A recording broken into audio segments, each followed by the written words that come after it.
What's up, guys? This is Coach Grant with First Down Training, and today we're going to be breaking down Curtis Samuel and his route running ability. We're going to be talking about a stop route, we're going to be talking about a comeback route, and then we're going to be talking about a slant versus press against maybe an inside leverage look or a head-up look, okay? So I think this video will give you guys a lot of value in terms of route running and just terms of what you guys can do to improve your route running, okay? And guys, also, if you're a receiver and you want to get better hands, you want to improve your catching, you want a full 30-day plan to improve your hands with specific exercises to improve your grip strength, hand-eye coordination, repetition drills to get you better at catching, even when you don't have a quarterback, check out that link in the description that says Improve Your Hands 30-day program. Hope to get you guys on that soon. Let's get started. So the first thing we're going to be talking about here is this stop route. We're going to be talking about how when we snap down, we also got to be using our hands when we snap down to be able to get some separation from this DB here, okay? So let's watch this thing full speed. So he's coming out here, snaps on the outside leg, takes him 5 steps to kind of stop and come back to this ball, but when we snap with this outside leg here, that's when you want to work your hand technique, okay? So that's the main thing that I want to focus on. You see how he's going to be pushing vertical here on this route, probably zone coverage concept. This DB is going to be turning, running with him, turn his hips. It's probably like a quarters concept or maybe like cover 3, whatever it might be. It's hard to tell because we don't have the visual of the full field. However, when we push vertical, guys, the whole goal is to get him to turn his hips, right? To get him to run with us, get him to turn his hips, especially when it's a zone coverage look. If he's not going to bail and face this quarterback here and maybe try to stack us, right? So if I'm pushing vertical to the outside and I get him to turn his hips when I got to run this stop route, it's very important that I'm able to use my hips to cut on a dime and that I use my hand technique as I'm dropping my hips, okay? So you see how when he comes here, when he snaps on this outside leg, he drops down on this outside leg. He could get his hips maybe a little bit lower, but right, we got to be able to decelerate while going full speed. I think that's the key for a lot of receivers. They're not able to run full speed and decelerate, right? And that's something that you got to be able to continue. You should work on that every time you touch the field. I know it's something with the receivers I work with.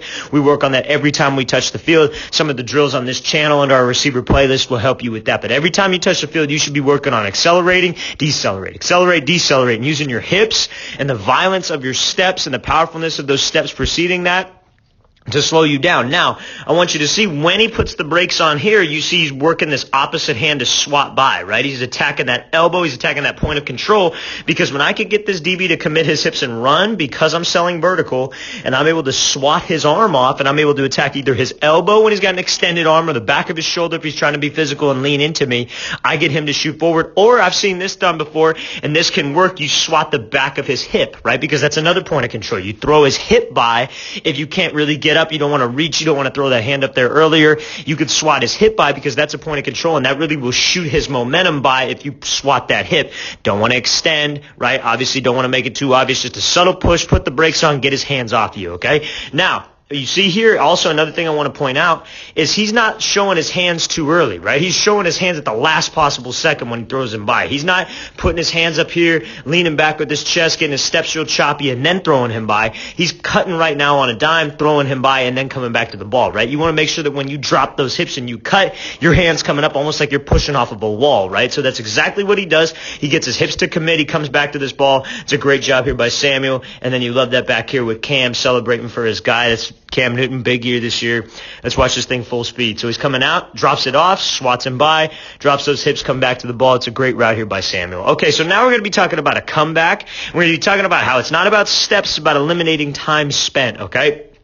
So again, when it's like this zone coverage concept, right, and we got to close the gap with this guy. The most important thing here, I don't need to be too fancy. I just need to get in and out of this break, least amount of time spent at the top possible. I got to sell vertical because I got to do the best I can to get this guy to turn his hips and bail out of there. For you guys in high school, this is something that you're going to see a lot, not a whole lot of man coverage played in certain high school systems. I know, especially down here in California, you don't see a whole lot of that. From most teams, from a lot of teams that have talented DBs and just talented teams like, in modern days, St. John Bosco's, you see a lot of that. You see a lot of man coverage because they can do that. But you see a lot of high school DBs that aren't maybe as talented. They don't have necessarily the guys to play man coverage. You're going to see this look a lot. So it's important that when you guys have routes like a curl, dig, posty, anything, really anything, you're pushing vertical for as long as you can. You get up to the depth of your route with steps, yardage, and then snap this thing off. So you see Samuel when he comes here. Now a lot of you will say, oh, he took too many steps at the top of the route. Yeah, we'd like to get it out in 3, and that's the thing that I try to preach to my guys is We want to get out in 3. I'd much rather have 5 and you drop on a dime. So let's talk about that. So you see how when he's here and he's running, he's going to be cutting off this inside leg. You see how he's going to be snapping. You want to snap, and this is something that I teach my guys as well. When we got to run a comeback, you snap with your inside leg. When you got to run a curl, I snap with my outside leg because we have the ability to either get out in 3. It's going to be an odd number. It's either going to be 3 or 5. So you see Samuel here, he's running full speed selling vertical. There's no indicator with his pad level. What a lot of people do, because they get so caught up in getting out in 3 steps, they start to lean back, they start to slow down, and then they snap it off, right? I got to push vertical. I want to be full speed to try to get this guy to do exactly what he did, turn his hips and try to run. And hopefully I could get him to really turn and run because he's believing that I'm running a fade. And now you see right in stride, he snaps it off. And you see when he snaps, it's violent. He's dropping his hips. You could bring your chin a little bit more to your knee here, but really focus on snapping and decelerating, getting your hips involved to this break, right? Now, his second step, those toes remain straight forward, so his hips stay straight forward. If he wants to get out a little bit faster, you could pivot that second step so your third step can hook back around and drive you back downhill like you've seen before. But I'd rather have 5 steps right here but an aggressive snap and you being able to cut on a dime and take 5, then you guys slow down and be so focused on getting out in 3. Because the goal is not to slow down and get out in the least amount of steps possible. The goal is to get out in the least amount of time spent possible, right? Now, another thing that I want to address too is that guys all the time will tell me, oh, well, I could get out in 1 step. I just do 1 hard plant and go. And no, you don't. You slow down. You go half speed into the break because nobody can go full speed, 15 yards downfield, or however deep the route is, even 12 yards downfield, and cut in 1 step. And then if they do that, they drag this back foot and it slows them way down and their chest pops up and they have no acceleration out of the break. There's no such thing as a 1-step break on a 45. It's not realistic. You're not pushing vertical. You're giving a huge indicator by reaching out with that step, dragging your back foot. You're slow, and a good DB is going to be all over that. Maybe a crappy DB, yeah, maybe you might win. But a good DB is going to be able to make that play. So now, when he snaps here, he's violent, 2, 3, 4, 5, and he's out in 5 steps. Snaps that head around, but you see, if I could cut on a dime and I get this guy to be on that back foot, I'm more likely to be able to accelerate out, and this ball's going to be on time, and I make this play, right? DB's not in a bad position, but against zone coverage, that's all the space I need. I did my job as a receiver. I broke this thing off, and I got space, okay? So that's one of the things. Yes, you want to work to try to eliminate steps, and I told you guys how he can eliminate steps on that is if he pivots a little more at the second step, and I'm sure he'd be the one to tell you that too. And that's how you can try to eliminate him. It's going to take a lot of work. I'm telling you, it's not going to be something you're able to get in the first day. You're not going to be able to walk out there and run a curl or a comeback in 3 steps. It's going to take a lot of work to be able to get to that point. But what I can give you guys is this: exactly what Samuel did here is fine in my eyes. Being able to run full speed, drop your hips on a dime. That's the main goal. Being able to push vertical and then being able to drop your hips. That's the main goal of this kind of a break, and that's what I want to try to get at. Let's watch this thing full speed one more time. So he's pushing up vertical here. No indicator with his pad level. Doesn't change speeds. Doesn't change his arm drive. It's a great job getting in and out of this route and coming back to that ball. Okay, so I know this is kind of a tough angle to see here, but what he's going to be working is this like out-in release and then just this 1, 2, 3. So it's not so much like a diamond release because his hips kind of stay square.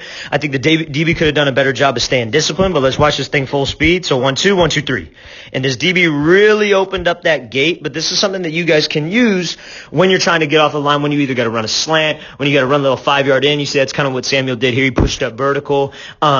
Maybe a 5-step, like a little quick 5-step slant, whatever it is, whatever the play calls for, but a quicker inside developing route when you got pressed up, because you can't just run this route, right? Because he's going to completely reroute you and force you to the inside. So you see he gives him this 1, 2, right? Now maybe a couple times we've worked this 1, 2 and I've sold vertical and I beat him on the fade and I beat him to the outside, right? So that can set up this release right here. That can set up exactly what we're trying to do. So you see how he comes off, he gives him a 1, 2, then he goes right, left, right. And when you attack that 45-degree angle here, you see what that DB does. He turns his hips, and I think he turned his hips a little bit too early, because something that I teach my guys is you don't want to keep your hips square all the time.